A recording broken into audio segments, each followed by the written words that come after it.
یہ بات ہے 620 عیسوی کی، جب مکہ مکرمہ میں ایک ایسا واقعہ پیش آیا جو تاریخ اسلام میں بہت اہمیت کا حامل ہے، جس کے بغیر انقلاب اسلام کی داستان ہی نامکمل ہے۔ یہ واقعہ کیا تھا اور کیسے پیش آیا؟ میں حافظ عبد الرحمن اور سیکھ اسلام کی سیریز ریولوشن آف اسلام میں ہم آپ کو اسی واقعے کے بارے میں بتا رہے ہیں۔ ابو لہب کے بنو ہاشم کے سردار بننے کے بعد آپ صلی اللہ علیہ وسلم کو بنو ہاشم سے کوئی حمایت نہ ملی، بلکہ آپ صلی اللہ علیہ وسلم پر قاتلانہ حملے شروع ہو گئے۔ ایسے میں آپ نے مکہ کے باہر لوگوں کو تبلیغ شروع کر دی۔ حج کے مہینے میں رات کے وقت آپ زائرین کو تبلیغ فرماتے تاکہ مشرکین مکہ آپ کو نہ روک سکیں، لیکن اس سے کوئی خاص فائدہ حاصل نہ ہوا۔ لیکن پھر بھی آپ نے تبلیغ جاری رکھی، اور ایک رات عقبہ کے مقام پر آپ کی ملاقات 6 لوگوں سے ہوئی۔ یہ 6 لوگ بنو خزرج سے تھے، جو ان دنوں مدینہ میں آباد تھا۔ ان دنوں مدینہ میں 5 قبائل آباد تھے، 3 قبائل یہودیوں کے، جبکہ باقی 2 قبائل اوس اور خزرج کے تھے۔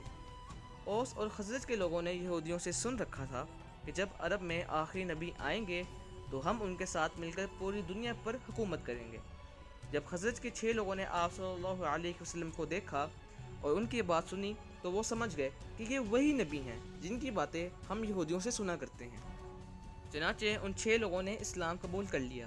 یہ 6 لوگ ابو امامہ اسد، اوف بن حارث، رافع بن مالک، قطبہ بن عامر، عقبہ بن عامر اور جابر بن عبداللہ تھے۔ جب یہ لوگ مدینہ لوٹے تو انہوں نے مدینہ میں آخری نبی صلی اللہ علیہ وسلم کے بارے میں بتایا، اور یہ بھی بتایا کہ اسلام کیا ہے۔ اسلام کی خوبصورتی کے بارے میں لوگوں نے سنا تو کچھ اور لوگوں کا دل بھی اسلام کی طرف مائل ہو گیا، اور اگلے سال یعنی 621 عیسوی میں 12 لوگ، جن میں پچھلے 5 لوگ بھی شامل تھے، حج کے دنوں میں عقبہ کے مقام پر آپ صلی اللہ علیہ وسلم کے پاس آئے۔ ان 12 لوگوں میں 10 قبیلہ خزرج سے تھے، جبکہ 2 قبیلہ اوس سے تھے۔ ان 12 لوگوں نے عقبہ کے مقام پر آپ صلی اللہ علیہ وسلم کی بیعت کی کہ شرک، چوری، زنا، اولاد کو قتل اور رسول اللہ صلی اللہ علیہ وسلم کی نافرمانی نہیں کریں گے۔ یہ بیعت اسلامی تاریخ میں ٹرننگ پوائنٹ کی حیثیت رکھتی ہے۔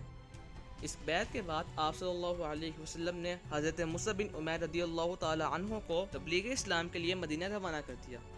621 عیسوی میں کی گئی بیعت پہلی بیعت العقبہ کہلاتی ہے، جبکہ 622 عیسوی میں حج کے دنوں میں مدینہ والے دوبارہ آئے۔ اس مرتبہ ان کی تعداد 75 تھی، جن میں 73 مرد اور 2 عورتیں شامل تھیں۔ پچھلے 12 مسلمان بھی انہی 75 لوگوں میں شامل تھے۔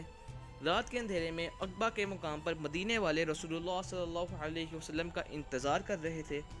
رسول اللہ اپنے چچا عباس بن عبد المطلب کے ہمراہ تشریف لائے۔ 622 عیسوی 13 ذی الحج کی رات عقبہ کے مقام پر آپ صلی اللہ علیہ وسلم نے قرآنی آیات تلاوت فرمائی تو مدینہ والے کہہ اٹھے کہ یہ وہی نبی ہیں، اور وہ لوگ مسلمان ہو گئے اور آپ کی بیعت کر لی، جسے دنیا دوسری بیعت العقبہ کے نام سے یاد کرتی ہے۔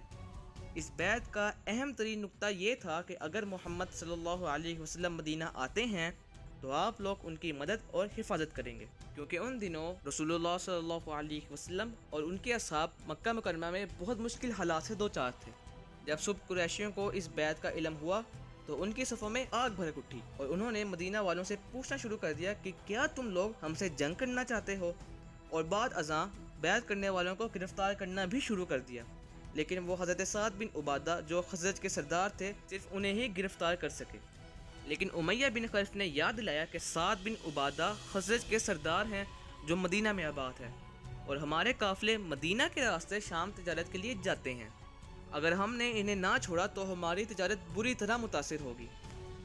چنانچہ حضرت سعد بن عبادہ رضی اللہ تعالی عنہ کو رہا کر دیا گیا، جبکہ دوسری طرف حضرت مصعب بن عمیر رضی اللہ تعالی عنہ کی تبلیغ کی وجہ سے اوس کے سردار حضرت سعد بن معاذ بھی مسلمان ہو گئے۔ مدینہ کے 2 قبائل کے سردار سعد بن معاذ اور سعد بن عبادہ مسلمان کیا ہوئے کہ مدینہ میں اسلام تیزی سے پھیلنے لگا۔ اسی تناظر میں قریشیوں نے نبی صلی اللہ علیہ وسلم کو شہید کرنے کی کوشش کی، لیکن نہ کر سکے۔ یہ کیا ماجرا تھا؟ ہجرت مدینہ کی تفصیلات بھی ہم آپ کو بتائیں گے، لیکن اگلی قسط میں۔ اگلی قسط دیکھنے کے لیے سیکھ اسلام کو سبسکرائب کیجئے اور بیل آئیکن کو کلک کیجئے۔